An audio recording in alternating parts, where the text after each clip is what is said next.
तो dual nature of matter and radiation में कल हमने मैक्स प्लैंक्स क्वांटम थ्योरी को पढ़ा, और क्वांटम थ्योरी के हिसाब से हमने कहा कि जो लाइट है, light is made up of the particles, या light is made up of the packets called as photons.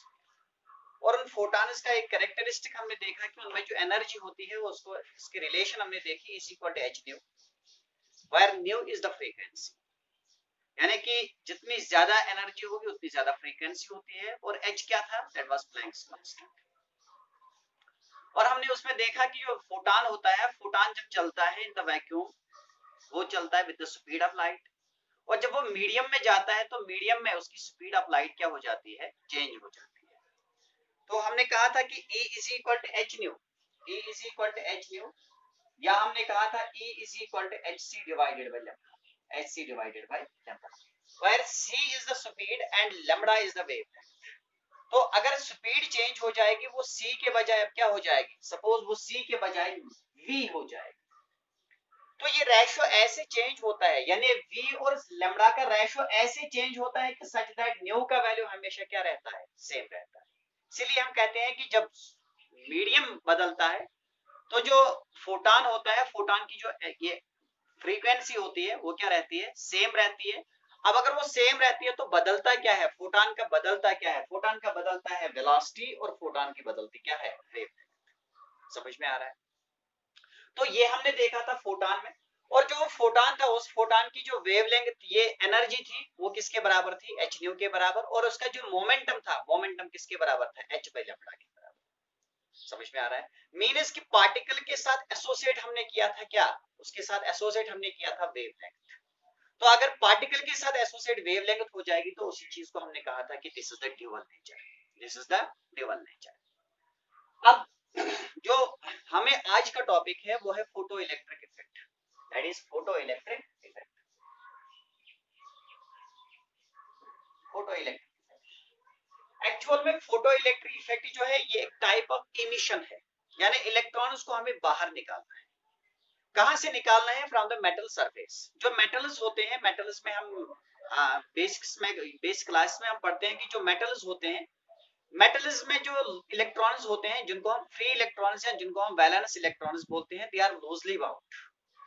बाहर वो नहीं निकलते, वो इनसाइड मेटल क्या होते हैं? फ्री होते हैं। अब अगर वो बाहर खुद ही जाएंगे, वो बाहर क्यों नहीं निकलते? पहले हम ये देखते हैं बाहर क्यों नहीं निकलते हैं। क्योंकि अगर वो बाहर जाएंगे तो जो मेटल सरफेस उस पे कौन सा चार्ज क्रिएट हो जाएगा? पॉजिटिव। इलेक्ट्रॉन पे कौन सा चार्ज है? नेगेटिव। तो पॉजिटिव और नेगेटिव के बीच में क्या हो जाएगी? अट्रैक्शन हो जाएगी, and the force of attraction is more. और वो फोर्स ऑफ अट्रैक्शन इतना ज्यादा होता है कि वो उसको छोड़ता नहीं है। इसीलिए कि मेटल के बाहर इलेक्ट्रॉन का खुद ही जाना ये पॉसिबल नहीं है। अब मेटल के बाहर इलेक्ट्रॉन कब जाएगा? जब हम उसको एनर्जी देंगे। अब जब हम उसको एनर्जी देते हैं, किस तरीके से हम उसको एनर्जी देंगे? तो either in the form of heat. अगर हमने हीट से इलेक्ट्रॉन को बाहर निकाला है तो इलेक्ट्रॉन के बाहर निकालने को कहते हैं कि इमिशन करना, इलेक्ट्रॉन का इमिट करना, इलेक्ट्रॉन का इमिशन करना। अगर हीट से हमने इलेक्ट्रॉन को बाहर निकाला तो उसको हम कहते हैं थर्मियोनिक इमिशन। और अगर हमने लाइट से इलेक्ट्रॉन को बाहर निकाला है तो हम उसको नाम देते हैं that is photo electric emission, that is photo electric emission. यानी कि अगर मैंने यहाँ पे एक मेटल सरफेस को लिया है, फॉर एग्जांपल मेटल सरफेस, इसमें इलेक्ट्रॉन्स है, ये मान लो ये इसमें इलेक्ट्रॉन्स है। ये इलेक्ट्रॉन्स क्या होते हैं? ये फ्री होते हैं, loosely bound to the nucleus होते हैं। अब अगर ये इलेक्ट्रॉन्स फ्री होते हैं, मींस कि इनको अगर हम एनर्जी देंगे खुद ही ये बाहर नहीं जाएंगे। क्योंकि अभी मैंने कहा कि अगर ये इलेक्ट्रॉन यहां से बाहर जाने की कोशिश भी करेगा तो जब ये मेटल सरफेस के बाहर जाएगा तो इलेक्ट्रॉन पे कौन सा चार्ज है? नेगेटिव। तो इस मेटल सरफेस पे कौन सा चार्ज आ जाएगा? पॉजिटिव। पॉजिटिव और नेगेटिव के बीच में कौन सा फोर्स होता है? फोर्स ऑफ अट्रैक्शन होता है। और जो इलेक्ट्रोस्टैटिक फोर्स होता है, electrostatic force is much stronger force. समझ में आ रहा है? तो वो इस इलेक्ट्रॉन को इस सरफेस से बाहर जाने नहीं देता है। अब अगर मुझे इलेक्ट्रॉन, इस मेटल सरफेस से इलेक्ट्रॉन को बाहर निकालना है तो मुझे क्या करना है? मुझे इसको एक्साइटेशन देनी है, मुझे इसको एनर्जी देनी है। अब अगर मैंने यहां से एनर्जी दी है, कैसे दी है? जब मैंने हीट को अप्लाई कर दिया है। तो अगर मैंने हीट से इलेक्ट्रॉन को बाहर निकाला है तो उस वाले इमिशन को हम नाम देते हैं थर्मियोनिक इमिशन। क्या नाम देते हैं? Thermionic emission. और अगर मैंने यहां से इलेक्ट्रॉन को बाहर निकाला है तो by the application of light, अगर मैंने लाइट से इलेक्ट्रॉन को यहां से बाहर निकाला है तो उसको हम कहते हैं this is photo electric emission.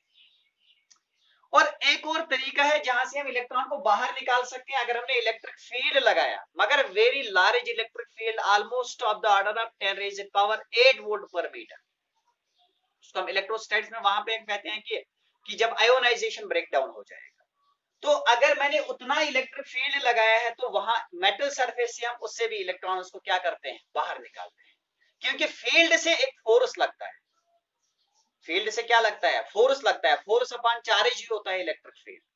तो अगर हमने एक फोर्स लगाया है, फोर्स से इलेक्ट्रिक फील्ड से अगर हमने इलेक्ट्रॉन्स को मेटल सरफेस से बाहर निकाला है तो उसको हम कहते हैं field emission.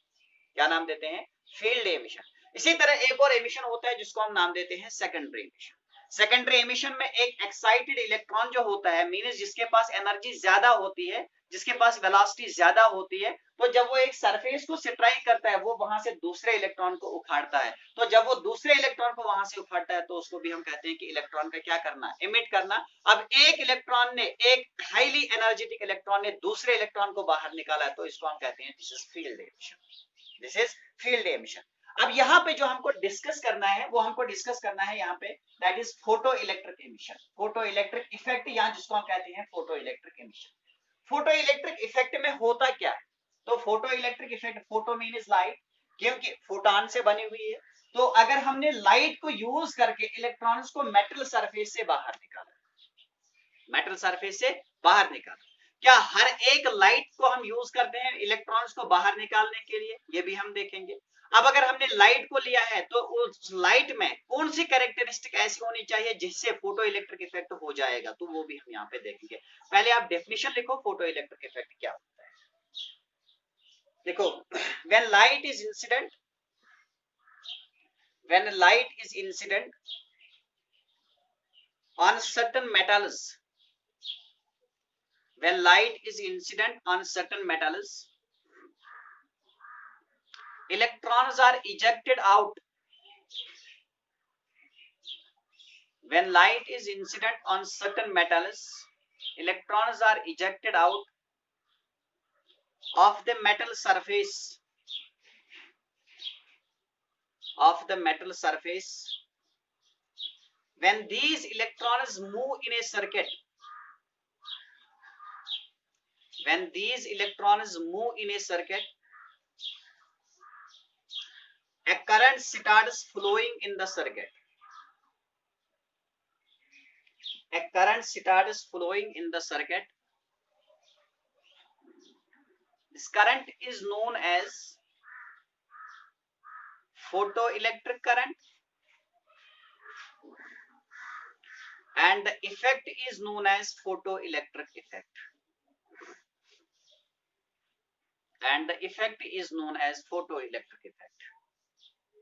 Full stop. The type of metals, the type of metals which shows the photoelectric effect are called photosensitive metals, are called photosensitive metals, are called photosensitive metals. देखो, अगर हमने यहाँ पे एक मेटल इलेक्ट्रोड लिया है, for example ये हमने एक इलेक्ट्रोड लिया है, तो इस इलेक्ट्रोड पे एक लाइट हमने इंसिडेंट कराई है, फॉर एग्जांपल ये इंसिडेंट लाइट है।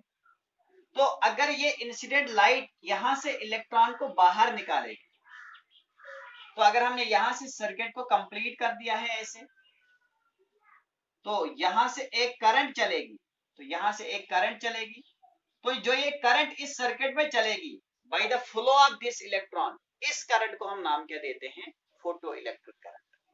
अब जो ये मेटल है जिसने ये इफेक्ट दिखा दिया है, तो इस मेटल को हम नाम क्या देते हैं, फोटोसेंसिटिव मेटल। और जो ये इफेक्ट है बाय द एप्लीकेशन या by the usage of the light, अगर हम इलेक्ट्रॉन को बाहर निकालेंगे तो इस वाले इफेक्ट को हम नाम क्या देते हैं, फोटो इलेक्ट्रिक इफेक्ट। सिंपल है कि अगर एक मेटल सरफेस से हमने by the application of light electron को बाहर निकाला, बाहर निकालना बस नहीं है, बल्कि इलेक्ट्रॉन अब अगर इस सर्किट में मूव करेगा from one plate to another plate and in the circuit, अगर करंट एक हमने एक्सपीरियंस की है, क्योंकि इलेक्ट्रॉन निकला या नहीं निकला वो हम नहीं देख सकते हैं इलेक्ट्रॉन निकला है या नहीं निकला है, बल्कि हमको पता चलेगा कि इलेक्ट्रॉन निकला है या नहीं निकला है जब यहां से एमीटर क्या दिखाएगा, डिफ्लेक्शन दिखाएगा। अगर एमीटर ने डिफ्लेक्शन दिखाई तो हम कहेंगे ना कि इस वाले सरफेस से इधर की तरफ इलेक्ट्रॉन मूव हो गया है, तो करंट हमको दिखाएगी, तो हम कहेंगे कि ये करंट हो गई है, यहाँ ये करंट फ्लो कर रही है जब यहां से लाइट ने इलेक्ट्रॉन को इस सरफेस से क्या कर दिया है, इजेक्ट आउट कर दिया है। तो अगर इलेक्ट्रॉन को लाइट ने इजेक्ट कर दिया है और वो इलेक्ट्रॉन मूव करता है इन द सर्किट, उससे जब करंट बनेगी तो इस वाले इफेक्ट को हमने नाम क्या दिया है, फोटो इलेक्ट्रिक इफेक्ट। समझ में आ रहा है? अब इस इफेक्ट में कुछ टर्मिनोलॉजी हम यूज करते हैं, तो आप पहली टर्म लिखो, work function. Work function, work function लिखो, it is the minimum amount of,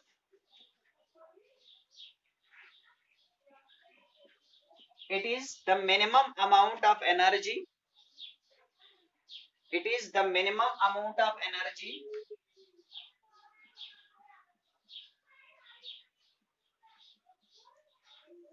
it is the minimum amount of energy required to eject out the electron, required to eject out the electron out of the surface of metal, out of the surface of metal, it is the minimum energy required to eject out the electron from the surface of metal। तो इसको हम नाम क्या देते हैं, work function, full stop. देखो, for a metal the value of work function remains same, for a metal the value of work function remains same।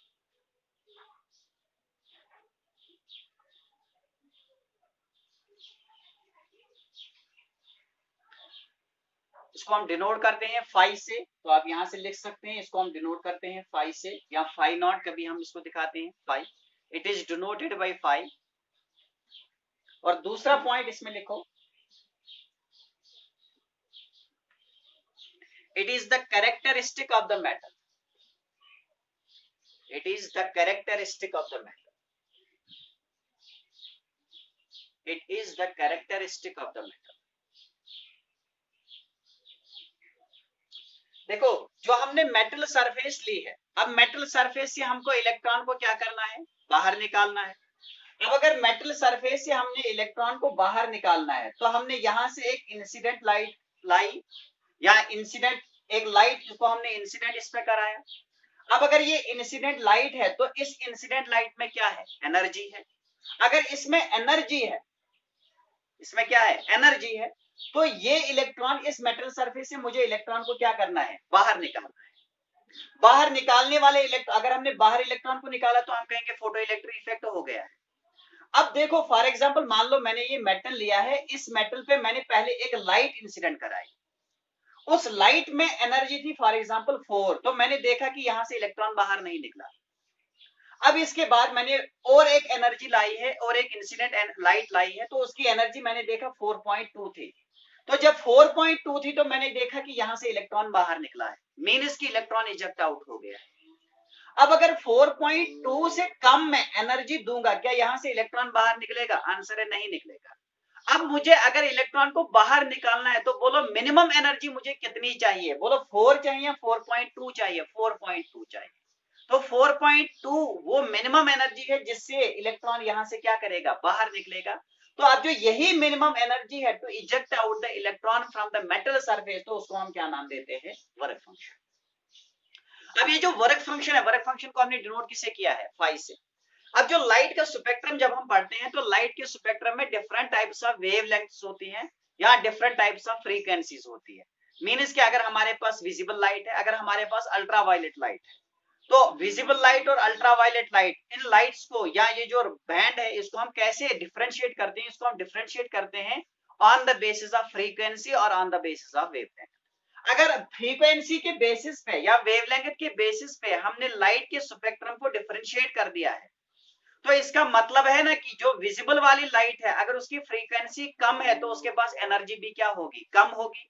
जो ultraviolet है अगर उसके पास एनर्जी ज्यादा है, फ्रीक्वेंसी ज्यादा है, तो उसके पास एनर्जी भी क्या होगी, ज्यादा होगी, क्योंकि प्लैंक ने कहा ना कि energy is directly proportional to frequency. अब जो metal is different types of metal is जो केमिस्ट्री के पीरियोडिक टेबल में हमारे पास है, अल्कली मेटल्स, क्या अल्कली मेटल्स या दूसरे टाइप ऑफ मेटल्स के लिए क्या अल्कली मेटल्स या डिफरेंट टाइप्स ऑफ मेटल्स के लिए हमको एक ही लाइट चाहिए फोटो इलेक्ट्रिक इफेक्ट कराने के लिए? तो आंसर है नहीं। अल्कली मेटल्स का वर्क फंक्शन क्या होता है, कम होता है, means small amount of work energy will be is required to eject out the electron from the alkali metal surfaces. अब जो दूसरे मेटल्स है तो वहां से इलेक्ट्रॉन्स को बाहर निकालने के लिए हमें दूसरी टाइप ऑफ एनर्जी चाहिए, दूसरी टाइप ऑफ लाइट चाहिए। अब अगर मैंने यहां से फॉर एग्जांपल मान लो ये मैंने अल्कली मेटल लिया है, तो अल्कली मेटल में मैंने यहां से ये विजिबल लाइट को इंसिडेंट कराया, तो मैंने देखा कि अल्कली मेटल से इलेक्ट्रॉन बाहर आ गया है, मींस अल्कली मेटल्स ने इलेक्ट्रॉन फोटो इलेक्ट्रिक इफेक्ट दिखा दिया है। किस लाइट से दिखा दिया है? विजिबल लाइट से। अब मैंने इनके बगैर कोई और एलिमेंट लाया है या कोई और मेटल यहाँ पे लाया है, तो उस मेटल पे मैंने यही विजिबल लाइट अब इंसिडेंट कराई, मैंने देखा कि यहाँ से फोटो इलेक्ट्रिक इफेक्ट नहीं हो गया है। अगर यहाँ से फोटो इलेक्ट्रिक इफेक्ट नहीं हो गया तो इसका मतलब है ना उस मेटल के लिए विजिबल लाइट का स्पेक्ट्रम ये वो एनर्जी नहीं रखता है कि जिससे इलेक्ट्रॉन यहाँ से क्या हो जाएगा, इजेक्ट आउट हो जाएगा। अब एक पर्टिकुलर मेटल के लिए वर्क फंक्शन का वैल्यू क्या होता है, सेम होता है। तो अगर आपके पास कोई मेटल ऐसा है कि जो मोर रिएक्टिव है, तो फिजिक्स की लैंग्वेज में या फोटो इलेक्ट्रिक इफेक्ट की लैंग्वेज में हम कहेंगे ना कि उसका वर्क फंक्शन क्या है, वर्क फंक्शन उसका काम है। अगर किसी मेटल से इलेक्ट्रॉन को निकालने के लिए ज्यादा एनर्जी चाहिए तो हम कहेंगे ना कि उसका वर्क फंक्शन क्या होता है, ज्यादा होता है। तो डिफरेंट टाइप्स ऑफ मेटल्स के लिए different types of work function की एनर्जी का वैल्यू क्या होता है, डिफरेंट होता है। तो वही चीज हमने लिखा है, तो it is the characteristic of the metal, means के अलग अलग मेटल्स के लिए वर्क फंक्शन का वैल्यू भी क्या होता है, अलग अलग होता है। समझ में आ रहा है? तो वर्क फंक्शन को हम डिनोट किससे करते हैं, फाई से। तो यहाँ कभी हम इसको लिखते हैं फाई नॉट। अगर आपने फाई देखा या फाई नॉट देखा तो आपको समझना है कि ये क्या है, वर्क फंक्शन। अब वर्क फंक्शन क्या है, work function it is the minimum amount of energy, minimum amount of energy to eject out the electron from the metal surface. तो जो ये मिनिमम अमाउंट ऑफ एनर्जी है उसी को हम नाम क्या देते हैं, वर्क फंक्शन। समझ में आ रहा है? तो अब इसके बाद आप एक और टर्म लिखिए, threshold frequency. Threshold frequency, threshold frequency को हम डिनोट करते हैं न्यू नॉट से।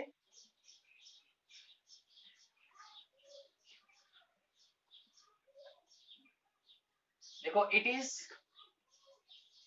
Defined as the minimum frequency of incident light. It is defined as the minimum frequency of incident light below which no electron is ejected out, below which no electron is ejected out of the metal surface. It is defined as the minimum frequency of incident light below which no electron is ejected out of the metal surface. इसको हम क्या कहते हैं, threshold frequency. अब frequency, threshold frequency, तो हमने कहा it is the minimum amount, it is the minimum frequency of incident light. अब देखो अगर मैंने यहाँ पे एक मेटल सरफेस को लिया है, तो मेटल सरफेस में मैंने लाइट को इंसिडेंट कराया। अब जो ये लाइट है, लाइट को अगर मैंने इंसिडेंट कराया तो यहाँ से इलेक्ट्रॉन बाहर निकला है, मींस इस लाइट के पास क्या है, एनर्जी है। अब वो एनर्जी इन किस, अकॉर्डिंग टू प्लैंक, वो एनर्जी अगर है तो किस फॉर्म में है वो, या किस में वो एनर्जी है, तो वो एनर्जी छुपी हुई है ना किस में, फ्रीक्वेंसी में। समझ में आ रहा है ना? तो अगर ये मेटल है तो इस मेटल को मैंने अभी कहा कि इसको इलेक्ट्रॉन बाहर निकालने के लिए मैंने जब इंसिडेंट लाइट इसमें कराई तो उसकी जो मिनिमम अमाउंट ऑफ एनर्जी वो मैंने अभी ली थी, दैट वाज 4.2। अब अगर एनर्जी इसमें है तो इसका मतलब है ना इसके पास क्या है, फ्रीक्वेंसी है, क्योंकि प्लैंक ने कहा ना कि is directly proportional to nu, more frequency more is the energy. अब मैंने यहाँ पे जो लाइट इंसिडेंट कराई है तो इस लाइट के पास एक चीज होनी चाहिए और वो क्या है, that is frequency. That is frequency. अब अगर इस लाइट के पास फ्रीक्वेंसी है, फॉर एग्जांपल मान लो ये जो लाइट मैंने यहां से इंसिडेंट कराई है, तो मैंने देखा इसके पास एनर्जी थी 4, तो यहां से इलेक्ट्रॉन इजेक्ट आउट नहीं हो गया है। अब इलेक्ट्रॉन इजेक्ट आउट हो गया है कब? जब इसके पास एनर्जी 4.2 थी। तो according to Planck is directly proportional to nu. इसका मतलब है ना 4.2 पे इसके पास एक ऐसी फ्रीक्वेंसी होगी जो 4 पे नहीं थी। अब जो ये 4.2 पे इस लाइट के पास वो फ्रीक्वेंसी है जिससे इलेक्ट्रॉन इजेक्ट आउट हो गया है। समझ में आ रहा है ना? देखो थ्रेशोल्ड फ्रीक्वेंसी क्या है। अभी मैंने कहा था कि अगर ये मेटल सरफेस है, इस मेटल सरफेस में मैंने इंसिडेंट लाइट लाई, तो मैंने लाइट को इंसिडेंट कराया, जब इसके पास एनर्जी 4 थी, तो क्या यहां से इलेक्ट्रॉन इजेक्ट आउट हो गया था? नहीं हो गया। अब according to Planck is directly proportional to, अगर एनर्जी है तो एनर्जी, इसके पास क्या है? फ्रीक्वेंसी। इंसिडेंट लाइट के पास क्या है? फ्रीक्वेंसी। तो अगर इसके पास एनर्जी 4 है, उस वक्त इसके पास कुछ ना कुछ फ्रीक्वेंसी तो होगी। क्या यहां से इलेक्ट्रॉन इजेक्ट आउट हो गया? आंसर है नहीं हो गया। अगर इलेक्ट्रॉन यहां से इजेक्ट आउट नहीं हो गया तो फोटो इलेक्ट्रिक इफेक्ट हो गया? नहीं हो गया। अब जब मैंने एनर्जी दी है 4.2, तो 4.2 पे यहां से इलेक्ट्रॉन को क्या हो गया? इजेक्ट आउट हो गया। अगर इलेक्ट्रॉन इजेक्ट आउट हो गए हैं 4.2 पे, तो 4.2 पे इसके पास कुछ ना कुछ फ्रीक्वेंसी तो होगी ना। अब जो वो फ्रीक्वेंसी है, अगर 4.3 मैंने दी, इलेक्ट्रॉन इजेक्ट आउट हो गया, 4.4 electron eject out, 4.5 electron eject out हो गया। अब अगर 4.2 वो मिनिमम वैल्यू एनर्जी का है, तो उस वक्त इसके पास मिनिमम फ्रीक्वेंसी भी होगी ना। अब जो ये मिनिमम फ्रीक्वेंसी है जिसपे फोटो इलेक्ट्रिक इफेक्ट अकर होता है, तो इसी मिनिमम फ्रीक्वेंसी को हम नाम क्या देते हैं? उसको हम नाम देते हैं थ्रेशोल्ड फ्रीक्वेंसी। क्या नाम देते हैं? Threshold frequency. तो थ्रेशोल्ड फ्रीक्वेंसी को हम डिनोट किसे करते हैं? न्यू नॉट से। फिर एक बार समझना, तो जो इंसिडेंट लाइट है, इंसिडेंट लाइट को हम पहचानते हैं अब कैसे हैं? उसको हम पहचानते हैं बाय इट्स एनर्जी। एनर्जी अब, या उसको हम पहचानते हैं बाय इट्स फ्रीक्वेंसी। अगर इंसिडेंट लाइट हमने इस पे, अगर हमने लाइट को इंसिडेंट करा है मेटल सरफेस पे, वहां से फोटो इलेक्ट्रिक इफेक्ट नहीं हो रहा है, इसका मतलब है उसके पास उतनी एनर्जी नहीं है, वर्क फंक्शन वाली एनर्जी इसके पास नहीं है। अब अगर एनर्जी इसके पास नहीं है, इसका मतलब है ना उसके पास एक फ्रीक्वेंसी उस वक्त भी होगी, लाइट के पास उस वक्त भी क्या होगी? एक फ्रीक्वेंसी होगी, क्योंकि energy is in terms of frequency. अब अगर मैंने 4.2 दी है, तो 4.2 एनर्जी पे भी उसके पास क्या होगी? एक फ्रीक्वेंसी होगी। अब 4.2 पे क्या होता है? फोटो इलेक्ट्रिक इफेक्ट होता है। 4.3 पे भी क्या हो जाएगा? Photo electric. 4.7 पे भी क्या हो जाएगा? Photo electric. तो मिनिमम वैल्यू कौन सा है? 4.2। अब 4.2 पे इसके कोरस्पॉन्डिंग एक फ्रीक्वेंसी होगी ना, और जो वो मिनिमम वैल्यू ऑफ फ्रीक्वेंसी है, तो उस वाली फ्रीक्वेंसी को हम नाम क्या देते हैं? Threshold frequency. तो थ्रेशोल्ड फ्रीक्वेंसी को हम डिनोट किसे करते हैं? 5 से। ये न्यू नॉट से। इसे डिनोट करते हैं न्यू नॉट से। तो थ्रेशोल्ड फ्रीक्वेंसी वो मिनिमम वैल्यू फ्रीक्वेंसी है जिस पर फोटो इलेक्ट्रिक इफेक्ट क्या होता है? ऑकर होता है। तो वर्क फंक्शन क्या है? The minimum amount of energy to eject out the electron from the metal surface को हम क्या कहते हैं? Work function. समझ में आ रहा है? तो इन टर्म्स ऑफ वर्क आएगा न्यू नॉट आ जाएगा। अब न्यू नॉट पे क्या होता है? न्यू नॉट पे क्या होता है? मेटल सरफेस से इलेक्ट्रॉन बाहर निकल आता है। अगर मेटल सरफेस से बाहर इलेक्ट्रॉन आता है, तो उसको हम क्या कहते हैं? शाबाश। उसको हम कहते हैं ना कि मेटल का वर्क फंक्शन। तो मेटल का वर्क फंक्शन न्यू नॉट पे जो एनर्जी होगी वो किसके बराबर होगी? वर्क फंक्शन के बराबर। तो मैं लिखूंगा ना यहाँ से 5 होगा बराबर h इंटू न्यू नॉट। फिर एक बार समझना, हमने कहा E is equal to h nu, where nu is frequency. अब थ्रेशोल्ड फ्रीक्वेंसी पे न्यू लिखूंगा या न्यू नॉट? Nu naught. अब थ्रेशोल्ड फ्रीक्वेंसी पे क्या होता है? थ्रेशोल्ड फ्रीक्वेंसी पे इलेक्ट्रॉन क्या होता है? बाहर निकल आता है। तो थ्रेशोल्ड फ्रीक्वेंसी पे जो मिनिमम अमाउंट ऑफ एनर्जी इसके पास होगी उसको हम क्या कहते हैं? Work function. तो E को हम किससे रिप्लेस कर देंगे? 5 से, वेयर 5 इज वर्क फंक्शन। समझ में आ रहा है? तो 5 किसके बराबर होता है? h इंटू न्यू नॉट के बराबर होता है। तो ये वर्क फंक्शन है और ये क्या है? थ्रेशोल्ड फ्रीक्वेंसी है। समझ में आ रहा है? तो ये वाली रिलेशन आपको याद रखनी है। समझ में आ रहा है ना? अब इसके बाद आप एक और टर्म लिख लीजिए, photo electric equation. Photo electric equation,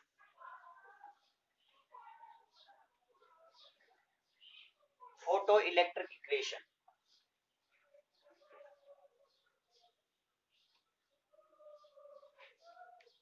photo electric equations, या इसको हम नाम देते हैं आपकी बुक्स में, इसको आइंस्टाइनिस फोटो इलेक्ट्रिक इक्वेशन भी कहा जाता है।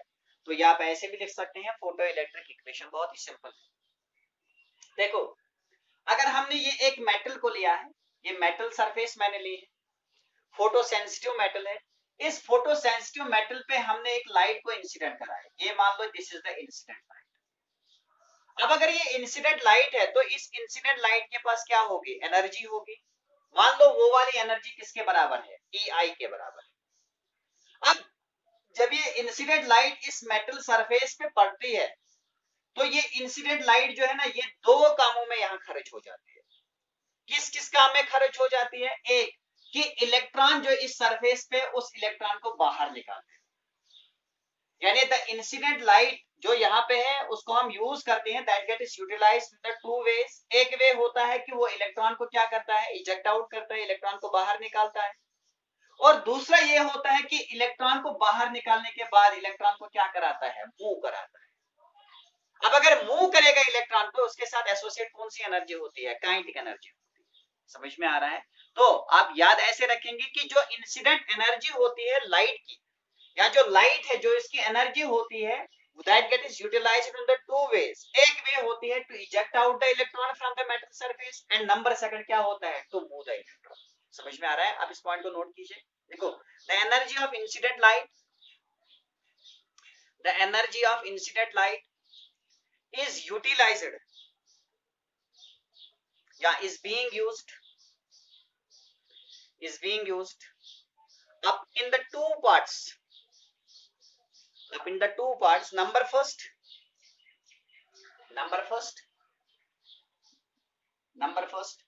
to eject out the electron from the metal surface,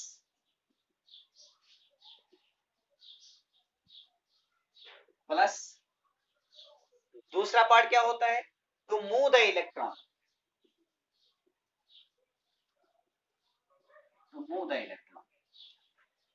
देखो इंसिडेंट लाइट की एनर्जी अगर मैं लूंगा EI, तो EI होगा ना बराबर to eject out the electron from the metal surface. अब इलेक्ट्रॉन को इजेक्ट करने में जो एनर्जी लगेगी उसको हम क्या कहते हैं, वर्क फंक्शन। वर्क फंक्शन को हम डिनोट किससे करते हैं, फाई से।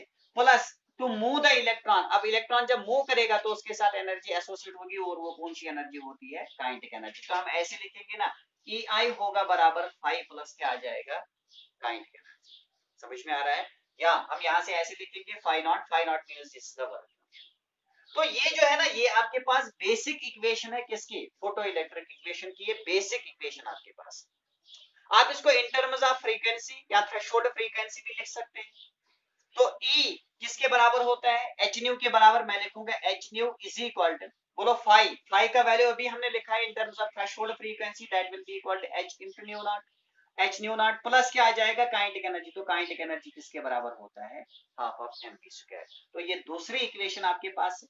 या इसी इक्वेशन को आप फिर एक बार ये सॉल्व कर सिंपलीफाई कर सकते हैं। H nu minus h nu naught is equal to half of mv²। एच को कॉमन निकाल दो, h into nu minus nu naught किसके बराबर आ जाएगा, काइनेटिक एनर्जी के बराबर। तो आपको याद रखना है कि ये वाली इक्वेशन अगर आप याद रखेंगे तो दूसरी वाली इक्वेशन, जितने भी इक्वेशन इसके बाद आ जाएंगे आप उनको इजीली डिराइव कर सकते हैं। तो आपको याद रखना है कि जो एनर्जी है, इंसिडेंट लाइट की जो एनर्जी है, उसको यूटिलाइज होता है, वो यूटिलाइज होती है दो पार्ट्स में। एक होता है कि to eject out the electron. अब इलेक्ट्रॉन को इजेक्ट आउट करने में जो मिनिमम एनर्जी लगी, that is work function. And number second होता है to move the electron in the circuit. इसका मतलब है इलेक्ट्रॉन का बाहर निकलना बस फोटो इलेक्ट्रिक इफेक्ट नहीं कहलाएगा, बल्कि इलेक्ट्रॉन का निकल के फिर मूव करना क्या कहलाएगा, फोटो इलेक्ट्रिक। यानी अगर मैं आपसे कहूं इलेक्ट्रॉन बाहर निकला है, इलेक्ट्रॉन को हमने देखा नहीं, इलेक्ट्रॉन को हम देखते नहीं है, क्या हमें पता चलेगा इलेक्ट्रॉन बाहर निकला है, आंसर है नहीं निकलेगा, तो नहीं पता चलेगा। अब कब पता चलेगा, जब इलेक्ट्रॉन निकल के क्या हो जाएगा, जब इलेक्ट्रॉन निकल के मूव करेगा और हम देखेंगे सर्किट में क्या चलती है, एक करंट चलती है, तो हमको उसी वक्त क्या दिखेगा कि वहां से फोटो इलेक्ट्रिक इफेक्ट हो गया। समझ में आ रहा है। आप इसके बाद लिखो conditions for photo electric effect. Conditions for photo electric effect. Conditions for photoelectric effect. देखो number first, if EI is lesser than, number first, if EI यानी incident light is lesser than phi या phi naught, or if nu is lesser than nu naught। अगर incident light की energy work function से कम होगी, या अगर frequency of incident light threshold frequency से कम होगी, तो क्या फोटो इलेक्ट्रिक इफेक्ट हो जाएगा? आंसर है नहीं हो जाएगा। तो लिखो no electron is ejected out from the metal surface, no electron is ejected out from the metal surface.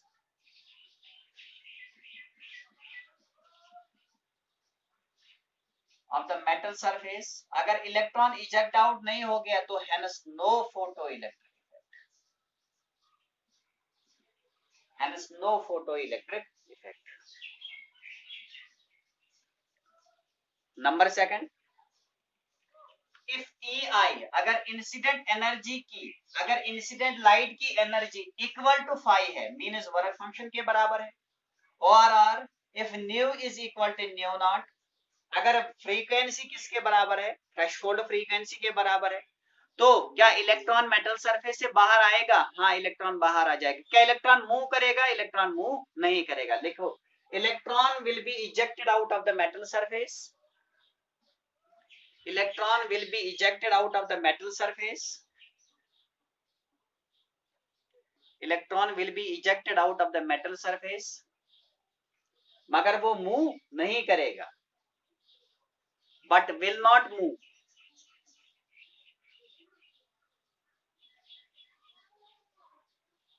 hence no photoelectric effect is observed, hence no photoelectric effect is observed। समझ में आ रहा है? नंबर थर्ड लिखो, if number third, if ei is greater than phi or nu is greater than nu naught, अगर incident light की energy greater होगी किससे? थ्रेशोल्ड फ्रीक्वेंसी, ये वर्क फंक्शन से, या अगर इंसिडेंट लाइट की फ्रीक्वेंसी ग्रेटर है किससे? थ्रेशोल्ड फ्रीक्वेंसी से, क्या इलेक्ट्रॉन इजेक्ट आउट हो जाएगा? हाँ हो जाएगा। क्या मूव करेगा? हाँ मूव करेगा। तो अगर ऐसी क्या दोनों कंडीशन सेटिस्फाई होती है तो photo electric effect is observed. देखो electron is ejected out, hence photo electric effect is observed. समझ में आ रहा है? तो फोटो इलेक्ट्रिक इफेक्ट को दिखाने के लिए अब तीन कंडीशन में कौन सी कंडीशन सेटिस्फाई होनी चाहिए? तो आंसर है this condition should get satisfied कि if ei is greater than 5 and nu is greater than nu naught. समझ में आ रहा है? तो फोटो इलेक्ट्रिक इफेक्ट कब हो जाएगा? when the incident when the energy of incident light is greater than work function and when the frequency of the incident light is greater than threshold frequency। तो उस वक्त क्या हो जाएगा? उस वक्त फोटो इलेक्ट्रिक इफेक्ट ऑब्जर्व हो जाएगा। समझ में आ रहा है? तो इस पे बेसिस, इसी के बेसिस पे आपसे कभी क्वेश्चन ऐसे पूछा जाता है, आप एक क्वेश्चन लिख लीजिए तो फिर हम आगे जाएंगे इसके बाद। देखो what number of metals, what number of metals, what number of metals, what number of metals will show photoelectric effect, what number of metals will show photoelectric effect? If a light, if a light, if a light of wavelength 3000 angstrom,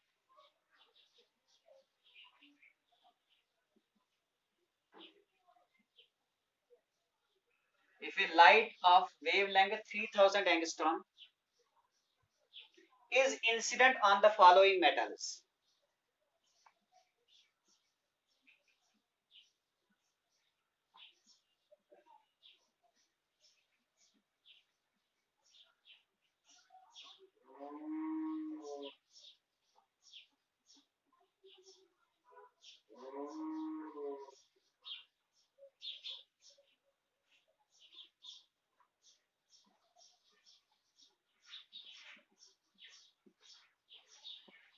तो इन metals में हमको बताना है कि इस किन किन metals में फोटो इलेक्ट्रिक इफेक्ट अगर हो जाएगा। तो इनकी work function in the electron volts दी गई है। तो पहले वाले की 4 electron volt, number second 4.13, number third 3.5, 2.9, 4.02, 4.08।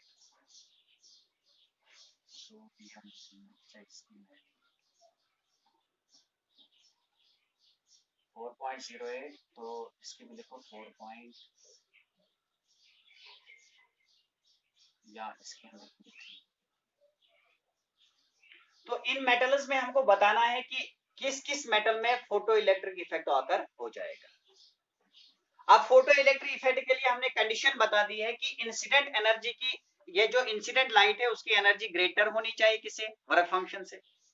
अगर इक्वल होगी तो नो फोटो इलेक्ट्रिक इफेक्ट, अगर लेस होगी तो नो फोटो इलेक्ट्रिक इफेक्ट। समझ में आ रहा है?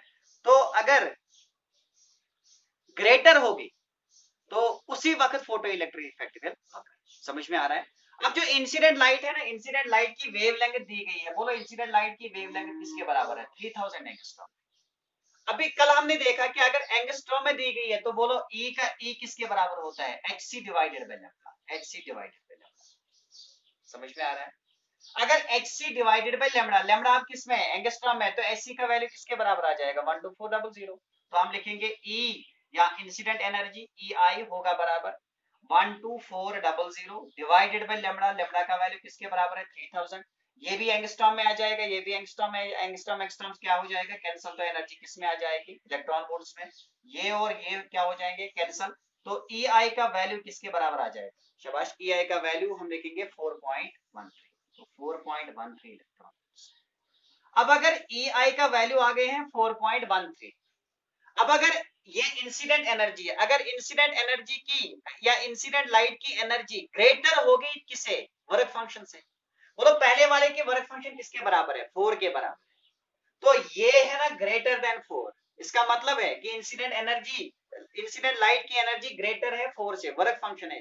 तो ये वाला metal will observe, it will show photo electric effect. ये will, this will show photo electric effect, this will show photo 4.13, this 4.13। बोलो 4.13 अब किसके बराबर है? 5 के बराबर है। वर्क फंक्शन क्या फोटो इलेक्ट्रिक इफेक्ट आकर हो जाएगा? आंसर है नहीं हो जाएगा, क्योंकि कंडीशन क्या है? AI should be greater than 5 और new should be greater than new.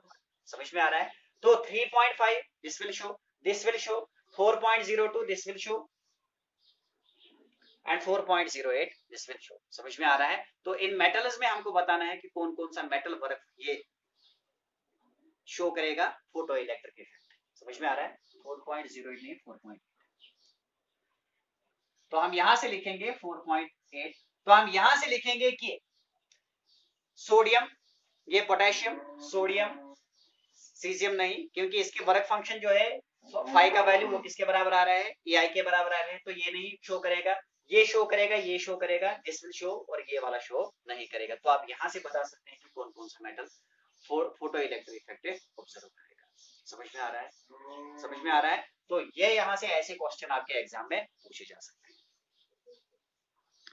अब ऐसे ही फोटो इलेक्ट्रिक इक्वेशंस पे भी क्वेश्चन बहुत सारे बनते हैं। आप क्वेश्चन एक लिख लीजिए, तो फिर हम इसके बाद आगे जाएंगे।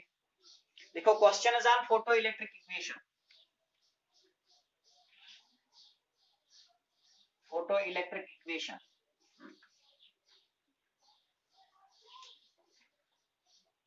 देखो a light of wavelength, a light of wavelength 4000 nanometers,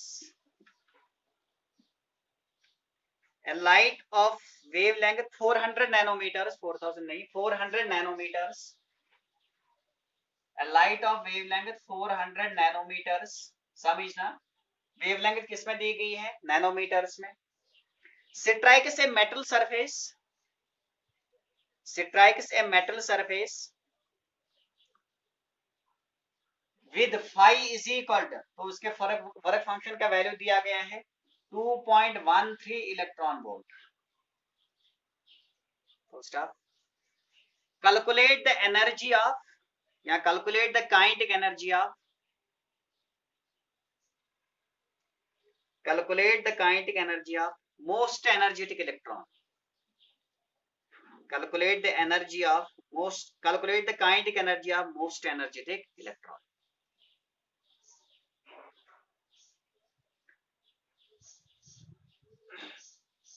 तो फोटो इलेक्ट्रिक इक्वेशन जो हमने अभी बना दी है, बोलो वो किसके बराबर है? EI is equal to 5 plus क्या आ जाएगा? 5 प्लस आ जाएगा काइनेटिक एनर्जी। हमें काइनेटिक एनर्जी को निकालना है। 5 वर्क फंक्शन का वैल्यू हमको दिया गया है, तो EI, पहले हम EI को कैलकुलेट करेंगे। EI क्या है? This is energy of incident light. अब एनर्जी किसके बराबर होती है? hc divided by lambda. तो हम यहां से लिखेंगे EI होगा ना बराबर hc डिवाइडेड बाय लैम्डा। अब लैम्डा किस में दिया गया है? लैम्डा दिया गया है नैनोमीटर में। तो अगर ये नैनोमीटर में दिया गया है, बोलो hc का वैल्यू क्या आ जाएगा? 12400 या 1240? 1240। ये भी नैनोमीटर नैनोमीटर कैंसिल हो जाएगा, तो energy will be in electron volts. ये और ये क्या हो जाएगा? कैंसिल। 124 डिवाइडेड बाय क्या आ जाएगा? 40। तो उसको सॉल्व कर दो। सॉल्व करने के बाद वो आ जाएगा 3.1। तो that will be equal to 3.1 electron volt. इसको आप देख लेना। तो EI का वैल्यू किसके बराबर आ गया है? 3.1 इलेक्ट्रॉन वोल्ट। मैं लिखूंगा 3.1 electron volt is equal to 5 का वैल्यू दिया गया है 2.13 इलेक्ट्रॉन वोल्ट प्लस क्या आ जाएगा? Kinetic energy. तो काइनेटिक एनर्जी का वैल्यू किसके बराबर होगा? 3.1 माइनस आ जाएगा 2.13 इलेक्ट्रॉन वोल्ट। तो काइनेटिक एनर्जी का वैल्यू आ जाएगा, यहां से आप इसको सॉल्व कर दीजिए।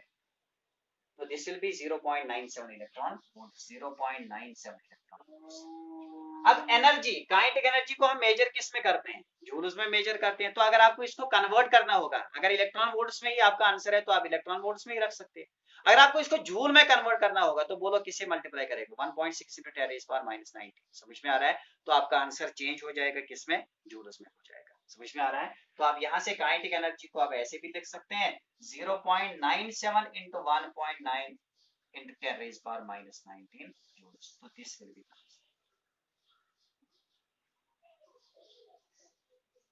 1.67 into 10 raised power। इससे चार्ज ऑफ इलेक्ट्रॉन, तो चार्ज ऑफ ये, तो ये आपकी काइनेटिक एनर्जी किस में आ जाएगी? जूल्स में हो जाएगी। समझ में आ रहा है?